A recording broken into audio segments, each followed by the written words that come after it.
Hi everyone, in front of me I've got REALME C11 2021 and let me share with you how to add a photo to a contact in this device. So first of all, let's open your contact list, for example using the dialer, it doesn't really matter. And now let's find the contact you would like to edit and tap on it. Now let's tap on edit contact and pick this camera icon, which is right in the middle. And as you can see right now, you can either take a photo, and thanks to this option your device will open the camera app. So this is the best one to choose if you've got the person right in front of you and if you're able to take a photo, or you can choose a photo from the gallery, and obviously I will pick this option.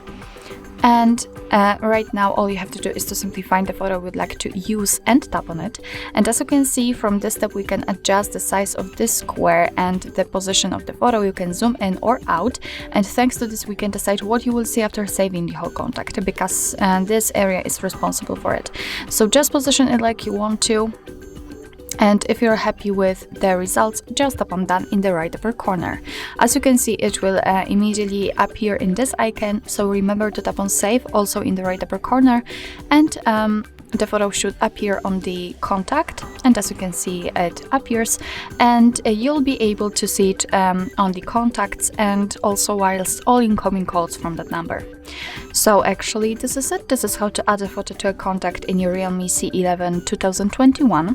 Thank you so much for watching. I hope that this video was helpful, and if it was, please hit the subscribe button and leave the thumbs up.